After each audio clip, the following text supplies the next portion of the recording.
hoje esse é o primeiro episódio. Já tá gravando falando isso? Já, faz horas já. Ai, eu quero te matar.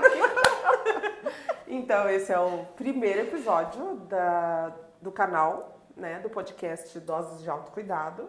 E pensando no que se ia falar, resolvi falar de uma coisa que foi um desafio pra mim. E aí eu encontrei uma mãe de 3, que é esse o desafio de que a gente vai falar hoje, já que a história é falar de autocuidado no podcast, né? Trazer essas coisas que acontecem na vida real de muita gente, e de mãe de 3, de mãe de 2, de mãe de 1, mas com mãe de 3 acho que a gente passa alguns desafios. Nível assim, hard. que a gente não passa. Que algumas não passam. Quem não tem filho não passa. Quem só tem um passa um pouquinho menos. É igual o jogo de videogame, que a dificuldade vai aumentando. O chefão começa a ser mais difícil, mais power de vencer. Então, eu acho que é um pouco disso, né? Mas é também uma escolha. Sim. Concorda comigo? E aí, quem vai estrear esse podcast não podia ser outra pessoa que fala tanto quanto eu. Vai ter 5 horas Bruna de podcast. Rodrigues, vai ter 5 horas de podcast. Bruna Rodrigues, tá bom pra ti? Tá bom. Essa moça é... Gestora de mídias sociais. Deixa ela se apresentar, acho que fica mais legal. Vai lá. Eu sou a Bruna, eu sou gestora de mídias sociais. Eu era advogada e por causa dos meus 3 filhos, eu troquei de profissão. E realmente me encontrei nesse mundo da internet, nesse mundo do marketing e prestando serviço para pessoas muito maravilhosas, assim como a Vivi.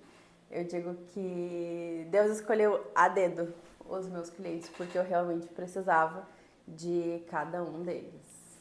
E esse nosso projeto, até lembro o dia, né? Você começou a contar, eu tenho um desejo, eu tenho um sonho. Eu digo, eu quero muito fazer parte disso. Me coloca dentro desse negócio. Então eu acho que é importante a gente falar porque a gente fez a live semana passada. Semana passada? Foi. A gente fez a live semana passada, era uma live para divulgar isso aqui que a gente está fazendo. E é um sonho. Na verdade, isso surgiu dessa necessidade de poder, com uma conversa, com o que eu vivo de real, né? Ajudar outras pessoas. E também para vencer uma dificuldade, gravar vídeos. É difícil. Porque quando eu encontrei essa moça, ela disse, a gente tem que gravar uns vídeos. E eu disse, meu Deus do céu, eu sou muito boa em falar, mas eu não sou muito boa em gravar vídeos. Mas quando eu tô conversando, eu fico mais à vontade. Então, essa conversa despretensiosa me faz estar mais inspirada do que ficar naquela tensão. Estou gravando um vídeo para postar na internet. Ai, meu Deus, o roteiro. Meu Deus, que roteiro é esse? Eu vou anotar aqui o roteiro. Então, foi dessa ideia e dessa coisa que me mexia de que, poxa, como eu falei na live com a minha irmã, a gente tem conversas tão interessantes e que eu tenho a sensação de que se alguém estivesse ouvindo essa conversa, podia aproveitar para sua própria vida. Não é que a gente vai copiar o que o outro está fazendo, mas eu acho que é pensar, pegar, pescar aquilo que me serve e, poxa, eu não tinha pensado nesse ângulo. E é uma troca tão interessante, né? Que a gente vai conversando e a gente, nossa, eu podia mesmo fazer dessa forma. Ela venceu isso. Deixa eu tentar também, porque acho que eu vou conseguir também. Por que eu também não, né? Eu acho que é muito disso. Assim, a gente vive numa sociedade que cobra muitas coisas da gente. Cobra aquela vida certinha, como se a vida fosse isso. E não é. Eu acho que a vida é continuar de experiências que vão, algumas vezes, te trazer coisas muito boas, outras vezes te trazer desafios e que vão te fazer aprender. Sabe? Aquela coisa assim que é muito difícil pra você, que na hora que você tá ali no olho do furacão, aquilo parece ser... E daqui a pouco você sai daquilo com uma outra visão do mundo, do que tu vive na tua família, de como você pode fazer as coisas. Posso fazer diferente. eu superei isto aqui, superei estes desafios. Porque isso é um fato. Nessa altura da minha vida, eu tenho isso com muita clareza de que desafios sempre vão existir.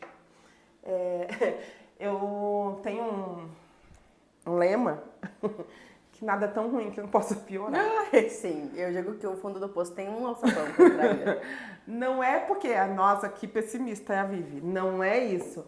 Mas é que às vezes a gente pensa assim, pô, essa situação aqui tá tão complicada. Mas quando a gente olha sob um outro ângulo, quando a gente olha a vida de outras pessoas, cara, tem gente passando por situações infinitamente piores e às vezes com um sorriso no rosto. Se esse sorriso é verdadeiro ou não, a gente não vai saber. Mas eu falo assim, talvez diante de desafios tão intensos ou iguais ou intensos ou piores ou um pouquinho menos intensos, ela conseguiu aprender uma lição que fez com que aquele novo desafio não fosse... ela resolvesse enfrentar de outra forma. Tipo assim, é mais fácil enfrentar, tá? Vamos lá, tá aqui, eu tô vivendo isso e coloca um sorriso no rosto e segue, do que, ai, que vítima que eu sou, que ruim que eu sou.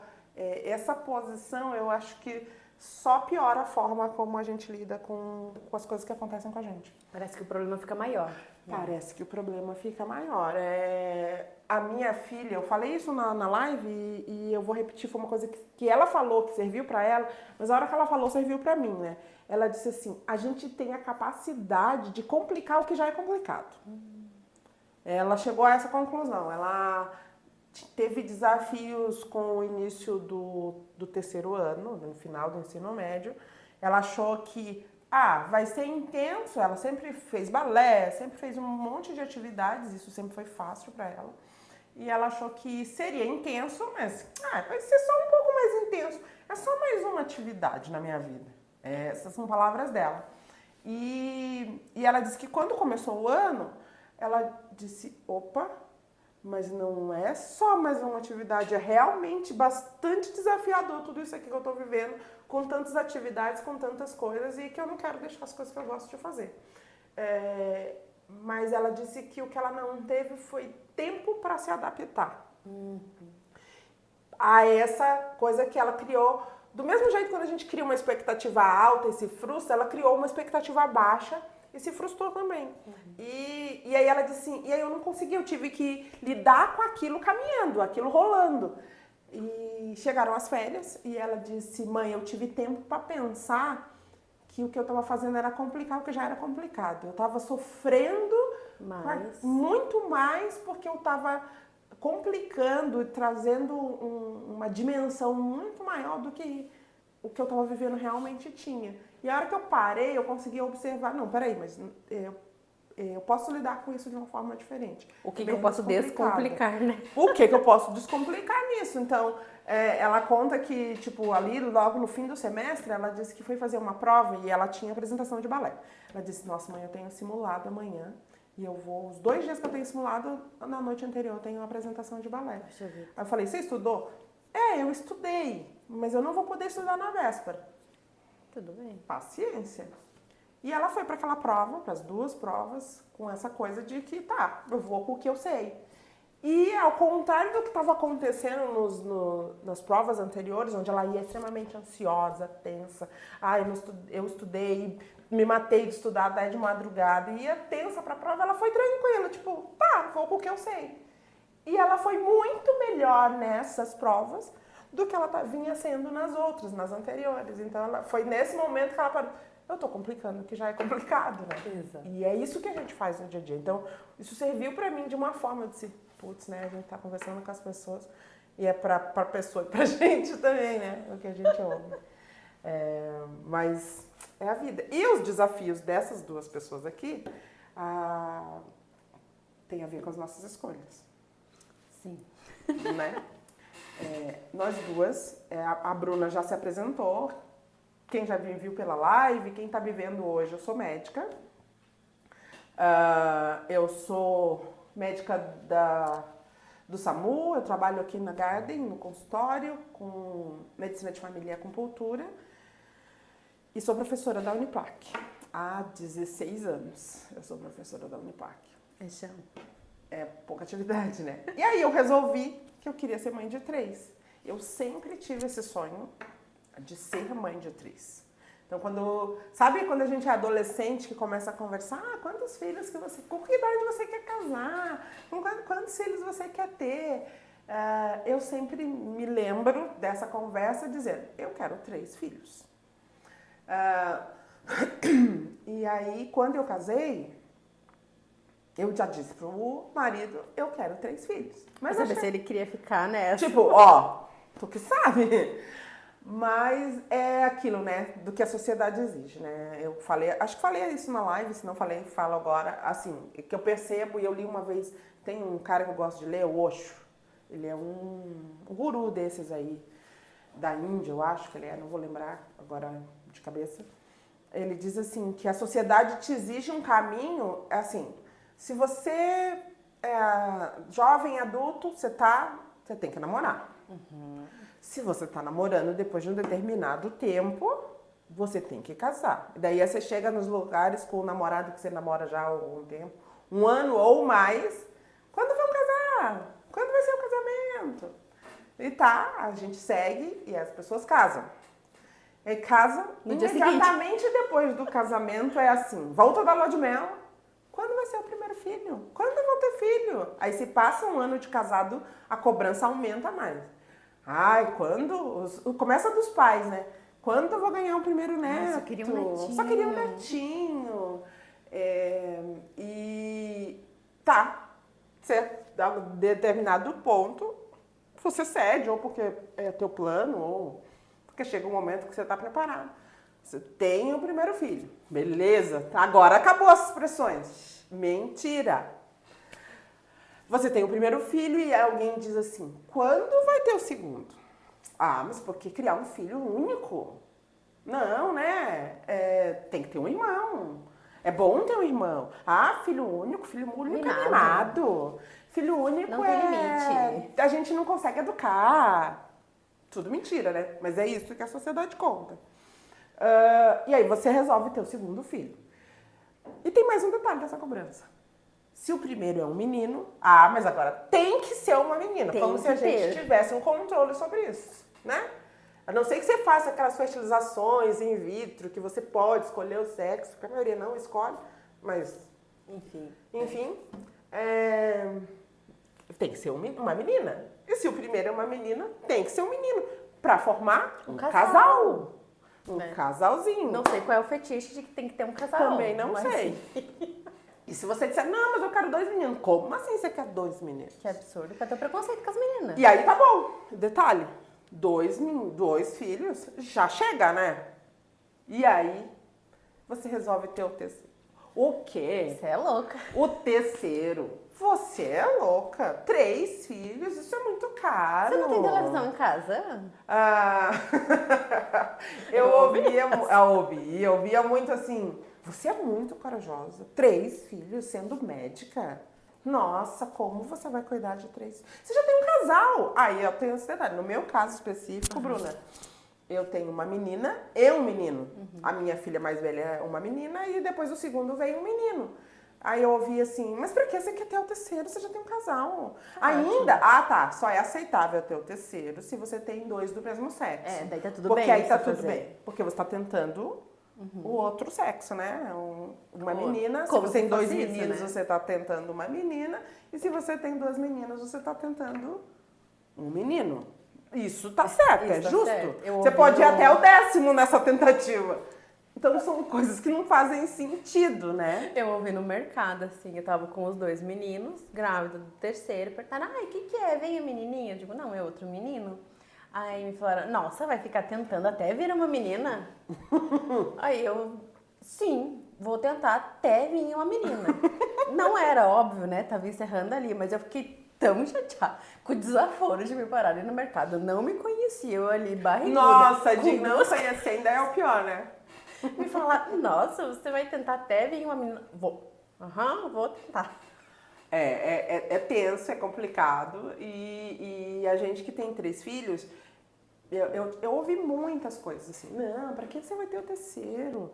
Você já tem um casal, ou... pra que você vai ter o terceiro? Nossa, 3 filhos. 3 filhos é muito caro. Sustentar 3 crianças é caro, né? Eu sempre conto que de todas essas dificuldades que me foi colocada, ninguém me disse uma dificuldade real. Sabe qual que é? Me hospedar. É tenso. Se hospedar com 5 pessoas é muito tenso. Você imagina que eu ia para uma viagem, a minha maior dificuldade era encontrar um hotel ou uma pousada onde tivesse um quarto em que eu pudesse ficar eu, o meu marido e as 3 crianças. Quando a minha mãe estava junto, que às vezes ela tá por aqui, a gente ainda conseguia fazer Divide os quartos. essa hospedagem mais fácil, porque aí eu colocava uma das crianças, geralmente a minha filha, que era a mais velha, com a mãe e ficava com os outros 2. Mas se tava só nós, como que uma mãe pega e diz assim, esta criança fica sozinha Neste quarto. E eu fico com os outros 2. Que não às vai vezes rolar. nem é um quarto do lado do outro. Nem é um quarto do lado do outro. Ou então não, estamos numa viagem de férias, eu vou dormir todos os dias sem o meu marido para poder ficar cada um com 2 crianças ou com uma. Não rola. Você tá ali numa viagem de férias ou de folga, que seja, você quer ficar todo mundo junto e você quer ficar junto com seu marido, porque às vezes é a oportunidade de estar ali perto, de estar junto no momento de relaxamento, diferente do dia a dia, né? Então, assim, essa é real, total, uma dificuldade. Pelo menos foi pra mim. Mas o resto, eu não sei o que você pensa sobre isso, Bru, mas, assim, sobre dinheiro, né? Criar 3 filhos. Eu acho que criar filhos é caro. É caro.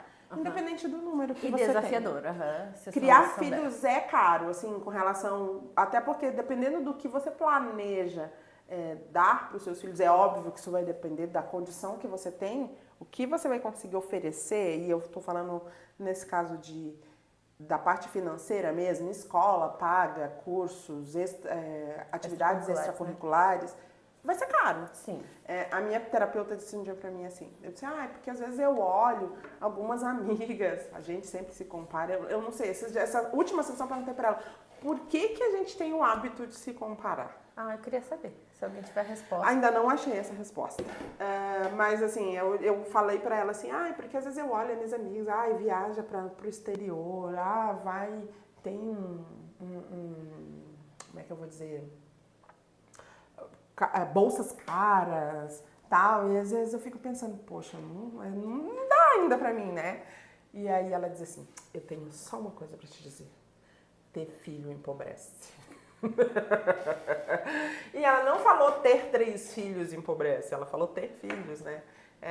E eu acho que acaba sendo, de novo, uma escolha, porque se você tem 3 filhos, ou se você tem 2, ou se você tem 1, e a tua condição te permite, se eu trabalhar só pra mim, eu posso ter a bolsa mais cara.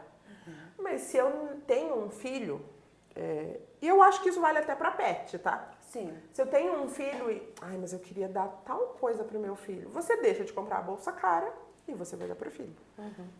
Isso é inerente, eu acho, a muitas mães. Não vou dizer que algumas não fazem a escolha inversa, e é uma escolha, pra mim tá tudo bem, desde que seja uma escolha sua e você teve já E seja bem feliz com isso, né? com isso. Mas eu tenho uma outra questão que eu acho assim, que as pessoas falam, ter 3 filhos é muito caro, é muito difícil. Mas a partir do momento que você tem mais de um filho, você começa a pensar naquilo que não é necessário. Você pode pensar que com certeza no enxoval da Alice, você comprou muito mais coisa que você nem usou, que nem precisava, do que do último. Então, quando você chega no segundo, no terceiro, você já começa a pensar, o neném não vai usar aquelas roupinhas cheias de frufru, não, aquilo ali só incomoda, a criança dorme o dia inteiro. Não, eu quero um macacão mais liso, mais confortável, aquele de zíper, se puder, que é pra não incomodar com botão, né, pra gente não ter que ficar ali com 500 botãozinhos. Ou de pressão, botão de pressão também é bom. Você faz assim, Viu como a gente pega a pessoa que tá acostumada. E daí esse aqui é o mais prático possível. Então você deixa de comprar um monte de careco que não precisava. Termômetro de banheira, almofada de banho. Não sei vocês aí, mas eu nunca usei nenhuma dessas parafernálias. Nem eu. Era tudo do normal, assim. E você botou a mão na banheira, tá bom dizer, pra sabe você? qual era o meu termômetro? A minha mão. É. Botei o dorso da mão. A gente acaba na faculdade de Tá medicina, a bom, gente aprende, uhum. né? Bota o dorso da mão. Não, eu tô sentindo que tá agradável.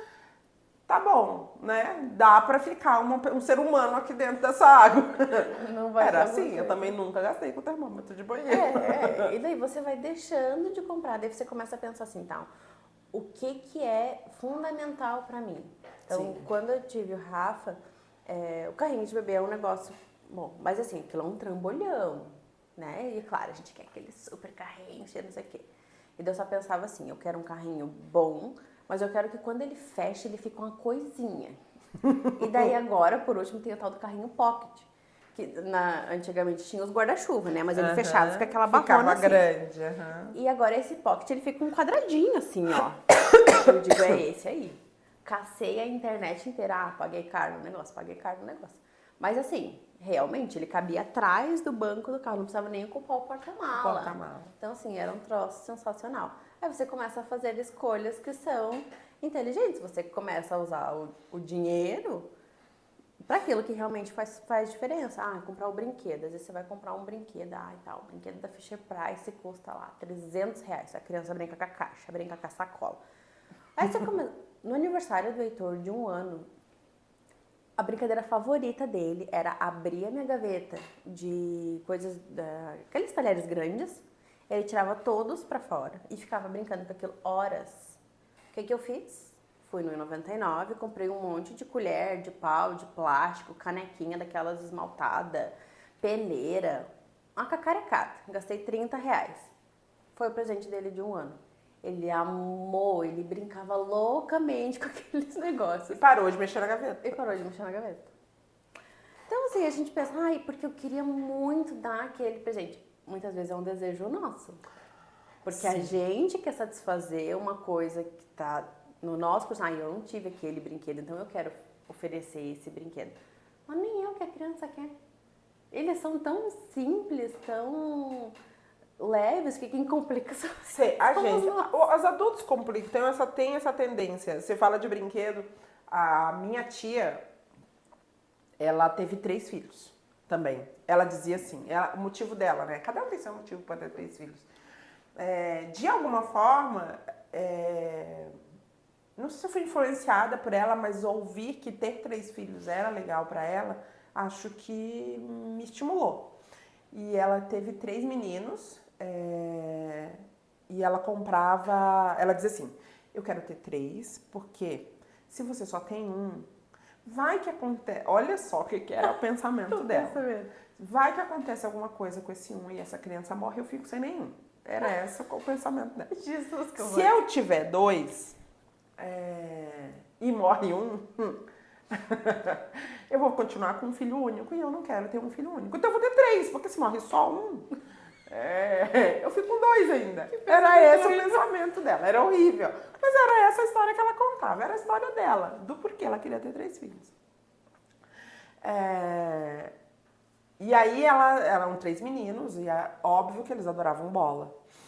E a minha tia, a gente morava na casa, era um terreno só, nós morávamos na casa da frente, ela morava na casa de trás. E ela tinha uma área assim grande e os meninos adoravam brincar de bola. Mas a gente tinha vizinho dos lados. E aquelas crianças, ela comprava uma bola e eles brincavam e batiam bola e daqui a pouco a bola ia pro vizinho, estourava ou estragava, acabou a bola. E agora? Não vou comprar bola, não vou.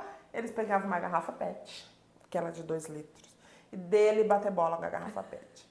A garrafa PET durava muito mais do que a bola. A garrafa PET, eles guardavam, cuidavam daquela garrafa PET com um carinho, porque eles não tinham a bola. Ela dizia, não vou comprar, vocês estouraram a bola. Daí eles cuidavam da garrafa PET. A bola, cada vez que ela comprava, acho que durava 1 semana, eles davam sumiço. Ou estouravam, ou ia pro vizinho, ou perdiam. E aí voltavam pra garrafa, pegavam uma garrafa PET nova. Acho que um ponto diante, acho que ela desistiu, não comprou mais bola. Vamos brincar com a garrafa Vamos mesmo. brincar com a garrafa. Mas é assim, eu acho que é a questão... O que valia ali? Valia muito mais a brincadeira. E por que eles relavam da garrafa PET? Porque imagina, né? A bola já é macia, já é molinha. a garrafa PET precisava ser amaciada. Então, na hora que ela estava amaciada para poder chutar, por que que eu vou jogar fora, né? Senão eu vou ter que achar outra. Acho que era por isso, assim, nunca perguntei, mas era uma coisa que a gente observava. Então, são coisas que às vezes a gente dá valor. Pra eles tava louco de bom, o que importava era a brincadeira. Com certeza. E aí a gente fica, como você disse, compra o brinquedo. Quando você tem só um, é muito engraçado, né? A Alice, a minha filha mais velha, menina, né? Então ela disse assim, quando ela já era um pouquinho, eu demorei 5 anos para ter o segundo. Então ela já era um pouquinho mais velha, ela já acho que devia ter uns 3 para 4 anos. E aí ela disse assim, eu quero... Dois desafios eu passei com essa história de brinquedo. Primeiro foi porque ela queria um robô. Ela gostava muito de revista, e eu tinha muita revista de bebê, porque para aprender, né? Eu comprava aquelas revistas Mamãe e Bebê e tal. Aquelas revistas Crescer. E aquelas revistas têm as coisas que vão te orientar de alguma forma, mas tem também um montão de propaganda. E a época que ela era pequena também já tinha TV a cabo, então também tinha um montão de propaganda. Amém Netflix que não tem propaganda, né? Glória a Deus. Glória ao Senhor. Mas tá. E aí ela olhava aquelas revistas e um dia ela olhou uma revista que tinha um robozinho. E ela dizia, eu quero um robô desse. Ela tinha 3 anos. Eu quero um robô desse. E ela queria, era o Dia das Crianças. E aí eu procurei o robô pela cidade, eu não achei. Eu falei, não vai dar o robô. Aqui em Lages, né? Aí não vai dar o robô agora. Vamos, quem sabe o Papai Noel e tal. E tá, beleza, eu dei outra coisa naquela época, no Dia das Crianças pra ela, não vou lembrar o quê. E no Natal, a mãe, né, achei legal, eu achei legal o robô, né, vou procurar. Aí, achei o robô pra dar de presente pra ela no Natal, do Papai Noel. Uhum. Ela tinha recém feito 3 anos no Natal. Aí... ligamos o robô, era um robô a pilha. Realmente ele fazia tudo, assim. Ele andava, ele falava, dizia os números, assim. Tinha números, tinha formas. Então, nossa, era uma mãe super gente assim. boa. Porque era assim, ela ia assinar os números, ela ia aprender o nome das formas. Então, tava... Era menina, o presente. Quando a gente ligou aquele bendito robô, aquela criança correu de uma forma assustada. Que ela, sabe com quantos anos ela foi brincar com aquele robô? Ela já tinha quase 6, quando ela conseguiu brincar com o robô. Porque ela tinha um medo daquele negócio. Imagina, era um robô azul com um olhão assim amarelo bem grande, que andava. Ela devia ser, cara, um monstro, né? E aí ela, meu Deus. E outra coisa foi, uma vez que ela quis, não lembro que idade ela tinha, uma casa da Barbie. A casa da Barbie custava quase 500, era, tipo assim, 399,90, assim, uma coisa assim. E eu comprei aquele trambolho, porque assim, além de custar caro, era um negócio assim grande que ficava no quarto dela. Claro, ela amou, era muito bonitinho, ela brincou bastante. Mas eu tinha uma filha. E aí é nesse ponto que eu quero chegar. Que quando você tem mais de um, não é que um filho... Porque a gente falava antes, porque custa caro. Mas vai custar caro um, como vai custar caro 3. É o mesmo valor para você dividir. Então, o que a gente acaba aprendendo, tá? Ela brincou bastante? Brincou. Então, isso aqui talvez valha a pena você pagar um pouquinho mais caro, porque a criança vai usar. Mas o robô eu paguei tão caro e ela não quis nem saber. Tanto é que eles brincaram tão pouco porque daí o robô foi perpassando, né? De um filho pro outro. Que o robô é um dos brinquedos que tá lá quase inteiro. Quando chegam outras crianças lá em casa, é que brincam. Porque eles brincaram um pouco, porque acho que eles todos se assustaram com aquele bendito robô. Mas você vai fazendo essa... pesando, tá? Isso aqui é legal, é um pouquinho mais caro, mas vai ser legal. Esse aqui, não. Esse aqui é só bobeirada, não vai rolar. Isso aqui é jogar dinheiro fora. É jogar dinheiro fora. Então, é isso. E é claro, com mais de um filho, você acaba dando prioridade para outras coisas, né? Você acaba dando prioridade para a educação, para as atividades que você quer que eles façam, né? Para médico, para saúde, né? Então, isso acaba sendo mais importante nesse momento. E a gente vai aprendendo a fazer A gente vai colocando na balança, né? esse equilíbrio, né? O que importa mais pra você. E a gente passou, né, um desafio grande, porque a gente tem o diagnóstico de autismo para 2 dos meninos. E quando tudo isso chegou, né, você é um baque financeiro. Ah, sim. Porque daí você recebe o diagnóstico, você recebe a recomendação lá de Uma lista de recomendações, faça né? isso, faça aquilo, vá naquele outro e tem que entrar profissional, não sei o que, daí você começa daí assim, Lages, né? 2020, tinha uma profissional que atendia. E ela cobrava R$ 2.000 o mês, isso para uma criança. Eu olhei para aquilo e digo, cara, isso aí não cabe no meu orçamento, mas de forma alguma isso aí ia caber no meu orçamento. Aí, graças a Deus, entrou uma outra profissional e daí ela atendia pela Unimed, mas mesmo assim tinha coparticipação da Unimed. Então, assim, a gente vai ajeitando a vida em volta disso que você precisa fazer. Então, ter filhos nem sempre é só sobre aquilo que você quer dar, né? É muito mais sobre, às vezes, o que a pessoa precisa e o que é de E fato sobre as necessidades, né? o que é muito importante naquela família. Ah, então, eu priorizo muito pela educação, tá? Então, muitas vezes os pais organizam a vida em torno daquilo ali para colocar a criança na escola particular que quer colocar.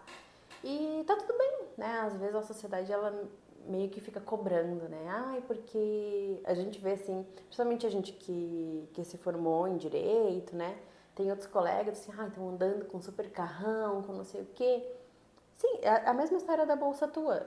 Sim, de fato, a gente poderia estar andando com um super carro, mas Isso não é a necessidade do momento. eu preciso investir esse dinheiro aqui. Porque eu pelo menos, né, eu não posso conviver sabendo que durante anos importantíssimos, porque depois do diagnóstico, quanto mais precoce for o atendimento, melhor. Então, sabendo que eu botei num carro, que eu botei em viagem, que eu botei em outra coisa, um dinheiro que era extremamente necessário, daí eu chegar lá na vida adulta e eu olhar pro meu filho e eu dizer assim, poxa, ele tá passando essa dificuldade. O quanto ele tá limitado, né? Porque eu não agi. Então, porque eu não fiz. E eu acho que tem muito uma questão de prioridade, né, Bruna? Porque sim, você vai ver pessoas, eu acho que aqui a nossa conversa é livre de julgamentos. Eu evito, não quer dizer que a gente não faça, mas a gente tem que estar consciente, ligado, que o ego da gente julga, mas não, eu não quero emitir esse julgamento, eu não quero fazer isso. E pensar de uma outra forma, que a prioridade daquela pessoa é outra, porque a gente vai encontrar por aí pessoas, e eu não tô falando só de pessoas ricas, eu tô falando de pessoas com várias condições sociais, em que a prioridade talvez seja um carro. Exatamente. Do que a educação do filho, por exemplo. Eu nem vou chegar no ponto da necessidade de saúde, né? Exatamente. Vão ter pessoas que eu prefiro pagar a prestação do carro, ou prefiro estar de carro, sei lá, comprar, dar uma melhor educação para o meu filho, ou pagar um plano de saúde. Pagar um plano de saúde, ou sei lá. E aí a gente tem aí uma série de ou's, né? Porque é uma prioridade. Aquilo, naquele momento, naquela situação, na consciência que aquela pessoa tem no momento. É o mais importante para ela. Uhum. Porque a gente não vai saber nunca, porque isso pertence ao mundo de poder de cada um. Aí a gente julga, né? Como é que a gente emite julgamento? Ai, como que fulano tá lá naquela condição deplorável e tá andando de carro? É assim que a gente faz, né? Que é aquela coisa que a gente vê na internet, né? Comprou um iPhone, mas não rebocou a parede de casa. Isso. Então, assim, será que ele não vê que ele vai gastar muito mais com o carro porque tem gasolina, porque tem manutenção, que tem imposto. Tem imposto para pagar, do que se ele comprasse mais comida para casa, ou do que desse uma roupa melhor para o filho. Mas a gente precisa lembrar que, pelas experiências de cada um, a prioridade daquela pessoa talvez seja ter um carro. Ou a prioridade, aí eu vou além, às vezes é a prioridade daquela família. Na consciência daquela família, naquele momento, a prioridade é ter um carro. Eu acho que a questão é justamente essa. Não quer dizer que a gente seja as pessoas mais santas do mundo e que não emitem julgamento. A gente julga, a gente olha, o primeiro impacto, a primeira ação do ser humano quando olha uma coisa que não concorda é julgar. Como assim fulano faz isso? Né? Mas a gente está julgando desde a nossa experiência, desde o que eu acredito ser importante e prioridade na minha vida. De acordo com as experiências que eu vivenciei, de acordo com as coisas que eu aprendi, e aí eu julgo o outro.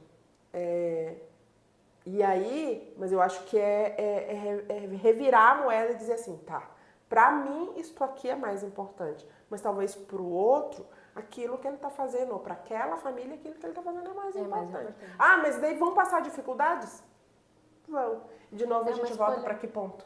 Pro ponto das escolhas. Exatamente isso. E assim também, de igual forma, as pessoas podem nos julgar, né? Ah, eu escolhi fazer terapia. Nossa, você não precisava gastar dinheiro com isso aí, né?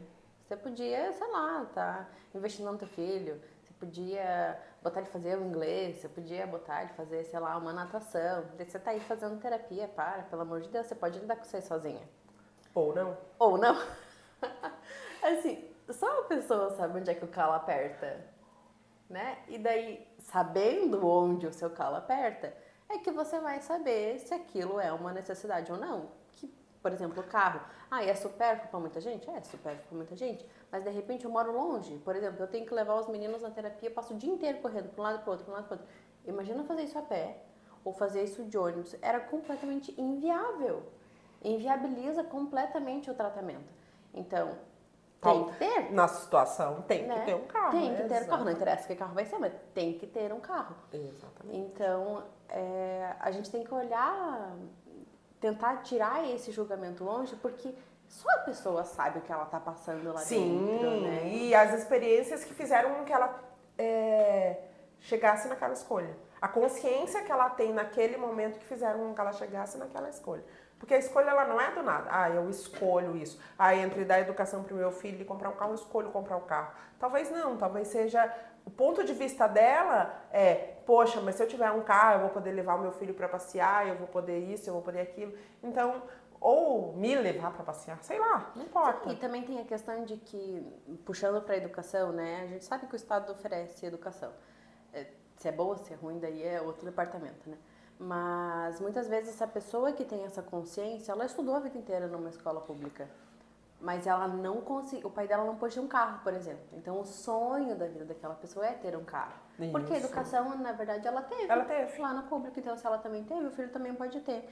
E daí não cabe a gente a julgar esse tipo de atitude, né? Porque a pessoa que vai lidar com aquilo que ela escolhe. E a gente falou de 3 filhos, né? Não sei o que a Bruna pensa, mas assim, de tudo, eu acho que com relação a filhos, especificamente, pra mim, a carga mais pesada de ter filhos, de ter 3 principalmente, é educar. Quem me conhece, quem conversa comigo e que conversa comigo sobre filhos, sabe que eu digo que a parte de, assim, você vai ter 3 filhos, você vai ter 2, você vai ter 1, você vai gastar dinheiro com filho, você tem que buscar a escola, você tem que buscar isso e aquilo, mas pra mim o mais difícil é formar essa pessoa. Porque exige de você uma série de habilidades emocionais, renúncia, exige de você conhecimento que muitas vezes a gente não tem, não traz com a gente. Porque o que a gente faz com a educação, né, de criança, com parentalidade no geral? A gente acaba ou reproduzindo ou deixa eu lembrar a palavra, ou reproduzindo, ou não é abdicar a palavra certa, mas ou eu reproduzo o que eu aprendi com os meus pais, com a minha família. Ah, eu tô bem aqui, eu tô viva, então eu vou reproduzir, deu certo. Deu certo. Igual. Ou aquilo pra você, aquela vivência em família pra você foi tão traumática que você... Faz completamente o inverso. Faz completamente. Não é renuncio, eu rejeito. Essa palavra. Eu rejeito tudo aquilo que foi feito comigo e eu vou provar que eu posso fazer exatamente diferente, o contrário. E às vezes isso funciona e às vezes não, sabe? Então eu acho que essa parte do como eu vou ajudar, porque eu acho que isso a gente precisa pontuar, é que o papel dos pais não é moldar aquela pessoa, é ajudar. A gente é como se fosse um guia, né? Então, a gente sabe que na vida tem frustrações, tem desafios, e como eu vou guiar o meu filho para lidar com tudo isso, desde que ele é bem pequenininho até quando ele tiver, para que ele consiga fazer sozinho. No meu pensamento é assim, o que eu vou fazer pelo meu filho é que para que a hora que ele tenha que fazer sozinho, ele consiga fazer. E isso é difícil. E quando a gente tem 3, é literalmente triplicar isso. Principalmente porque cada um tem uma personalidade. Exatamente. Porque a gente não molda. Eu acho que ele não molda personalidades. Essa é a minha opinião. Eu também acho que não. Então, assim, a criança vai nascer, existe ali todo uma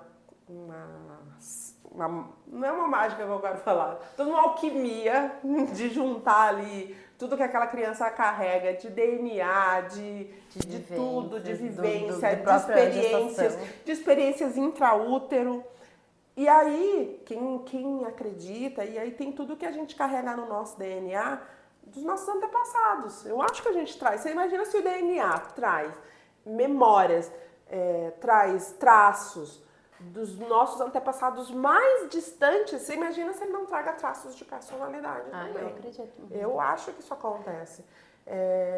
E aí faz aquela alquimia toda, um ser humano surge dali, né? Com a sua personalidade, com o seu jeito de reagir às coisas, com uma energia, uns com mais, outros com menos, né? E aí você guiar tudo isso, você ir auxiliando aquela criança a crescer, sabendo encarar as coisas boas, encarar os desafios, é extremamente complicado. Não sei se você chegou nessa conclusão rápido, mas eu achava assim que o meu primeiro filho, eu realmente conseguia moldar tudo e fazer tudo, né? E eu demorei assim alguns anos até entender que ele era uma pessoa diferente de mim, que ele não agiria da mesma forma que eu, que ele tinha um pensamento diferente, né? Então eu demorei um pouquinho para administrar isso. E outra coisa que me chamou muita atenção foi naqueles momentos assim, que eu vi uma atitude dele que era exatamente a minha atitude. Aquilo é um espelho, assim, ó. Você não sabe se você briga, se você ri, se você larga um pouco e vai se consertar porque você tá vendo a tua atitude descarada ali. É muito legal isso, né? O mesmo guru que eu falei, o Osho, ele fala uma coisa, ele diz assim, que as relações são como espelhos. Que quando você se relaciona com outra pessoa, e aí esse relacionamento pode ser qualquer um, mãe, filho, marido, esposa, independente, amigo, amiga, que é como se fosse um espelho. Então, aquilo que você vê no outro que te desagrada, te mexe de alguma forma muito intensa, prova de procurar que tem em você. E você? E que aquilo que você vê no outro e que te agrada muito e que também tem em você, né? Então, eu acho que é muito mais como a gente lida com isso do que, de fato, de como a pessoa é. É muito engraçado você falar isso do filho, porque o meu filho do meio, o Lucas, ele foi o filho que sempre... A nossa relação sempre foi muito intensa. A palavra é essa, incenso. Eu dizia desde ele muito pequeno, ele sempre foi o filho que mais me fez gastar energia. Porque ele chorava muito, não de dor, de nada, tudo ele chorava. Depois eu fui, aí a gente começa a lembrar, né? A minha mãe fala que eu também era muito chorona. Então, vamos lá, vamos começar as semelhanças, Já né? vamos começar por aí. E ele sempre foi uma criança de temperamento muito forte, assim. Se ele não entendia, se não estava do jeito dele, ele ficava bravo, se fechava, ou ele chorava. Era ou uma coisa ou outra. E aí ele foi ganhando um rótulo, que era o rótulo da criança que não sabia dar tchau, era o rótulo da criança brava, e aquilo foi me incomodando. E eu lidava com ele e eu dizia, você é parecido com seu pai. Era muito mais fácil, né? Claro, dizer, né? que ele era parecido Imagina com o pai você dele. parecido comigo. Genioso, que as coisas não são do jeito dele, é o teu pai que é assim. Tá. E aí eu fui, e ele sempre me desafiando, a gente sempre muito conflituosa. Só que essa relação conflituosa era comigo. Com o pai dele a relação era outra. E aquilo mexia comigo. Acontecendo. O que tá acontecendo, né, com essa relação? E depois que ele foi crescendo, a gente brigava, eu às vezes falava coisas pra ele, porque eu saía de mim. Aí é nesse ponto que eu quero chegar. O quanto que é muito mais do como a gente reage, do que tá te fazendo, do que tá mexendo contigo, do que a criança é de fato, sabe? E aquilo, cara, eu lia, eu sempre fui muito de ler sobre educação, sobre crianças, e eu lia e eu tentava coisas e não funcionava, tentava coisas que eu já tinha experienciado com a Alice e não funcionava, e aí pra ajudar ele era exatamente o oposto da Alice. A Alice era aquela criança calma, tranquila, que se você dissesse assim, é assim que é pra ser feito, era assim que ela fazia. E ele, se eu dissesse assim, é assim que é pra ser feito, não é diferente, não é assim, não foi assim que a professora falou. Quer ver se eu dissesse pra ele que ele estava errado? Cara, eu demorei tanto pra descobrir que eu não podia dizer pra ele que ele estava errado. Assim, eu podia dizer, mas ia achar outra forma. A gente ia corrigir tarefa e dizer assim, Lucas, isso aqui tá errado. Por que não tá? Porque você não sabe? Porque foi minha professora que falou, e ela disse que era assim, tá, meu filho, mas eu sou mais velha que você. Eu já aprendi isso, eu sei que tá errado. Não tá errado. De tanta briga, um belo dia eu cheguei e olhei assim, ô Lucas, dê uma olhada nisso aqui. Assim, uma intuição, um insight. Dê uma olhada nisso aqui. Aí ele olhou. O que você acha? Você acha que tá certo? Ele disse, é mesmo, mãe, não tá certo, né? Tá errado. E corrigiu. Peguei. Eu disse, eu não acredito. Eu não tô acreditando que é só isso. Eu sofri todo esse tempo e era só dizer de uma outra forma que estava errado. Então, o que mexia com ele? Mexia com ele dizer que ele estava errado. Mas se eu disser, veja se isso aqui tá certo, a reação era exatamente o contrário. E tá, mas mesmo assim a gente ainda seguia tendo alguns conflitos e tal, até que um dia eu já fiz tudo que eu consigo fazer.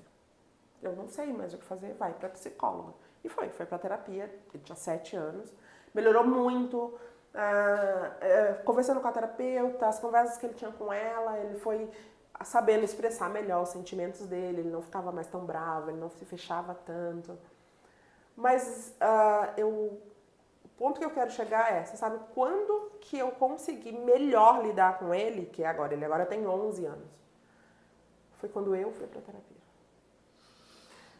Eu fui pra terapia e aí eu fui me redescobrindo e vendo algumas coisas de mim, eu sou assim.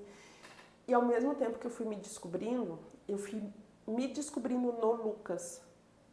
Que muitas das reações que ele tinha como criança,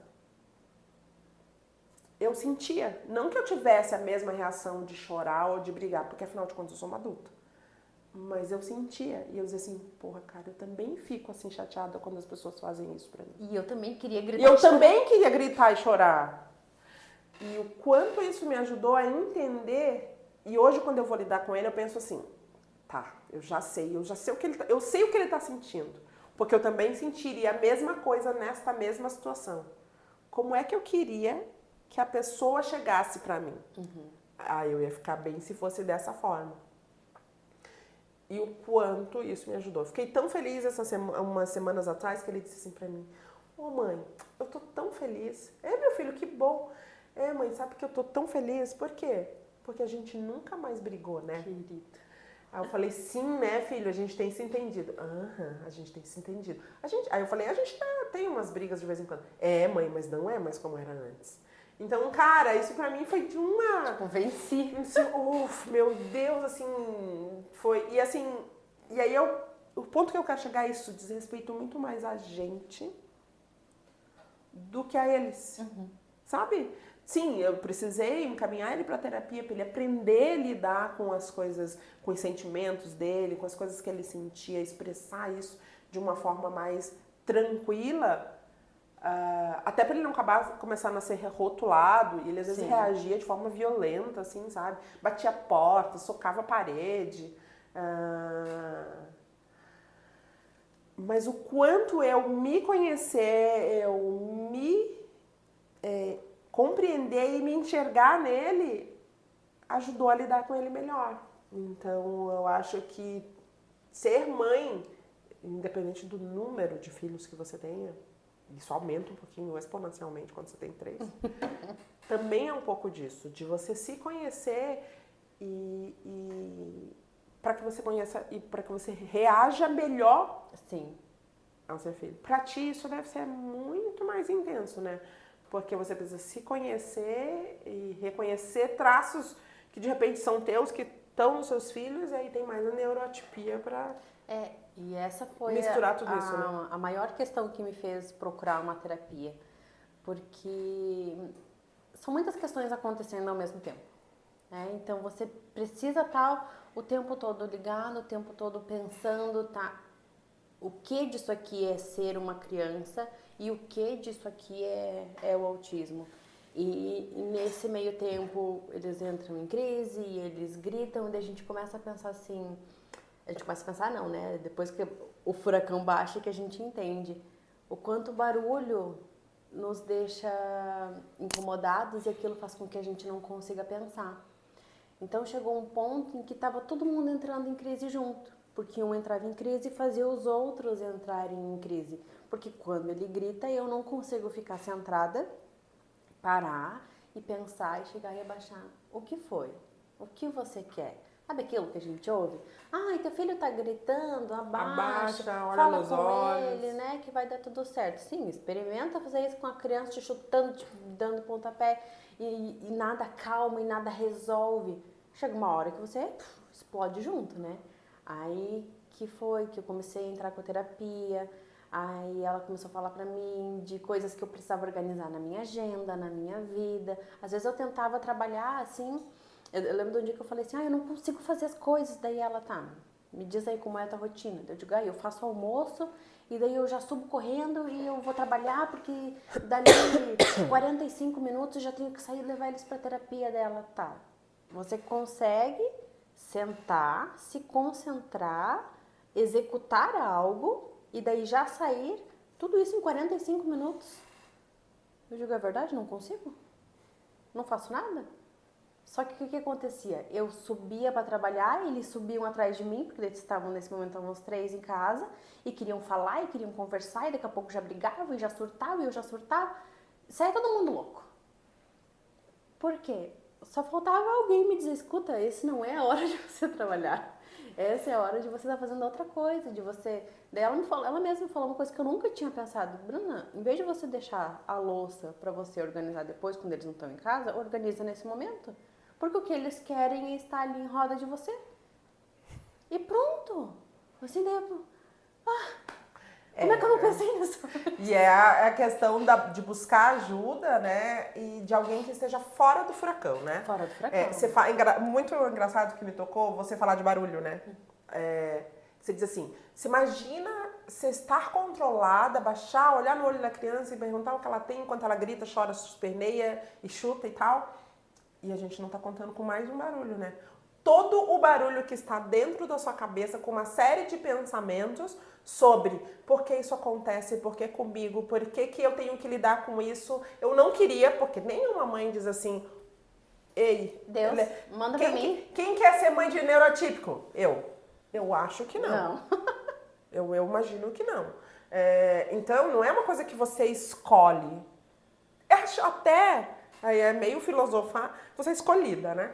Sim, Eu tenho comigo uma coisa que é que eu acho que Deus ou o universo, ou o que quer que as pessoas acreditem, nada acontece na sua vida que você não... Uma carga que você não consiga suportar, né? Então, assim, acho que as pessoas que têm filhos neurotípicos, elas são escolhidas, elas têm essa missão a ser cumprida. Acho que todo mundo vem com uma missão a ser cumprida e acho que as mães e pais de neurotípicos têm essa missão.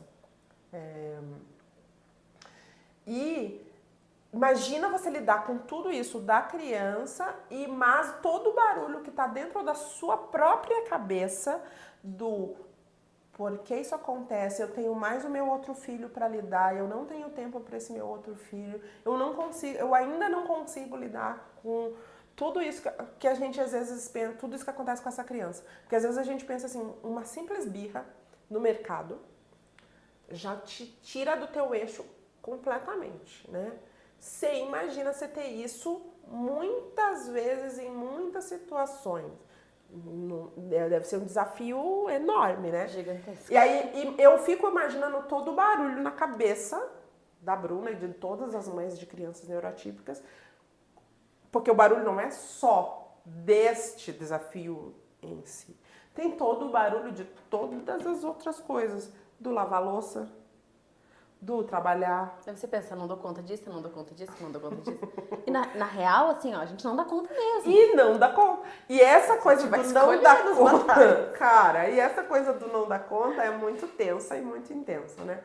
Porque quando você chega na sua mente e pensa, eu não dou conta, ou eu não tô dando conta, a gente ainda tem mais que lidar Com a culpa, com a sensação de fracasso, que é o ego que tá fazendo isso com a gente, né?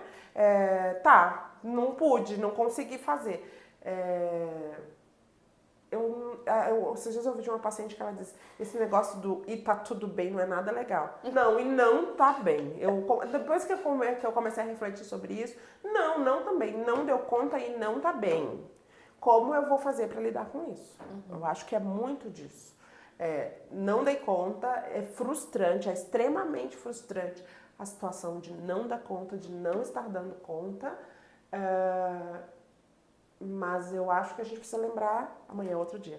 Amanhã é outro dia. Né? E a gente vai ter que começar tudo de novo. Esses dias eu escrevi sobre as batalhas dos dias. Porque existe um mundo perfeito que a gente cria na nossa cabeça e que a gente acha que é assim. A gente acorda muito antes das crianças acordarem, a gente resolve tudo que a gente tem pra resolver, a gente tem o nosso tempo a sós, a gente toma cafezinho, a gente lê um livro, a gente faz, depois a gente leva pra escola. Aí a gente trabalha calmamente ali as nossas 8 horas de trabalho. Aí depois a gente busca as crianças na escola, daí a gente janta todos felizes, assiste uma televisão, faz um momento de lazer e depois você ainda dorme as suas 8 horas ainda, tá? Esse é o mundo ideal. No mundo real, isso aí não acontece. Porque no mundo real você já acorda assim, chutando o despertador, e daí já tem que acontecer, e daí já tem que arrumar a criança pra escola. Daí o filho te fala, mãe, eu preciso de uma maquete pra entregar agora, daqui 10 minutos. Como assim? Você já começa naquele desespero, de onde é que eu vou tirar, tá tudo fechado e não tem como tirar. E o dia já começa desse jeito. E daí, trazendo pra criança que é atípica, a gente tem aquelas batalhas assim, não quer vestir uma meia.